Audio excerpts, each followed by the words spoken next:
नमस्कार मित्रांनो, संकल्प न्यूज चॅनलवरती आपल्या सर्वांचं पुन्हा एकदा सहर्ष स्वागत। आताच्या क्षणाची सर्वात मोठी आणि महत्त्वाची बातमी समोर येत आहे। सविस्तर बातमी जाणून घेण्यापूर्वी आपण जर चॅनलवरती नवीन असाल तर चॅनलला सबस्क्राइब करा, बेल आयकॉन प्रेस करा। महाराष्ट्राच्या राजकारणातील मोठी बातमी समोर येत आहे। राज्यातील विधानसभेची निवडणूक तोंडावर आहे। निवडणूक आयोगाकडून कधीही निवडणुकीची घोषणा केली जाऊ शकते। विशेष म्हणजे मुख्यमंत्री एकनाथ शिंदे यांनी नुकताच निवडणुका आधी होणार याबाबत भाष्य केल्याची चर्चा आहे। येत्या नोव्हेंबर महिन्याच्या दुसऱ्या आठवड्यात विधानसभेची तारीख निवडणूक होणे अपेक्षित असल्याचं मुख्यमंत्री म्हणाले असल्याची माहिती आहे। याचाच अर्थ निवडणुकीला केवळ 2 महिने शिल्लक आहेत। असं असताना आता राज्य सरकारने शिवसेनेच्या मंत्रिपदाची वाट पाहणाऱ्या बड्या नेत्यांना मोठी जबाबदारी दिली आहे। ते म्हणजे राज्य सरकारकडून विधानसभा निवडणुकीच्या आधी महामंडळाचं वाटप केलं आहे। यामध्ये आतापर्यंत केवळ 3 नेत्यांची नावे समोर आली आहेत। हे 3ही नेते मुख्यमंत्री एकनाथ शिंदे यांच्या शिवसेनेचे आहेत।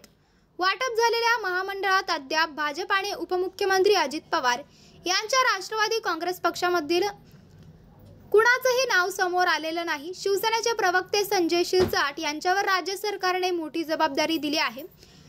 संजय शिरसाट गेल्या 2.5 वर्षांपासून मंत्रिपदाच्या प्रतीक्षेत होते। अखेर विधानसभा निवडणुकीच्या आधी त्यांच्यावर राज्य सरकारने मोठी जबाबदारी दिली आहे। ती म्हणजे संजय शिरसाट यांची शहर आणि औद्योगिक विकास महामंडळाच्या अर्थात सिडकोच्या अध्यक्षपदी नियुक्ती करण्यात आली आहे। तर लोकसभा निवडणुकीत तिकीट नाकारण्यात आलेले नांदेडचे माजी खासदार हेमंत पाटील यांना देखील महामंडळाची जबाबदारी देण्यात आली आहे। हेमंत पाटील यांची बाळासाहेब ठाकरे हळद संशोधन केंद्राच्या अध्यक्षपदी नियुक्ती करण्यात आली आहे। तर माजी खासदार आनंदराव अडसूळ यांची राज्याच्या अनुसूचित जाती जमाती आयोगाच्या अध्यक्षपदी नियुक्ती करण्यात आली आहे। हेमंत पाटील यांनी ही मोठी जबाबदारी मिळाल्यानंतर प्रतिक्रिया दिली आहे। राज्य सरकारचा आभार मानतो की मला राज्यमंत्री पदाचा अर्ज दिला। मी गेल्या अनेक वर्षापासून हळद पिकावर काम करत आहे। याची दखल घेऊन मला हे पद देण्यात आलं। माझं राजकीय पुनर्वसन व्हायचं बाकी आहे। विधानसभेसाठी शिंदे साहेब जो निर्णय घेतील तो मान्य आहे, अशी प्रतिक्रिया हेमंत पाटील यांनी दिली आहे।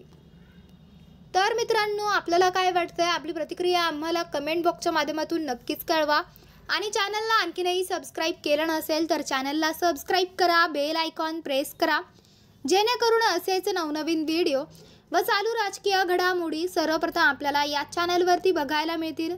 भेटूयात पुढच्या व्हिडिओस, तोपर्यंत धन्यवाद। जय महाराष्ट्र।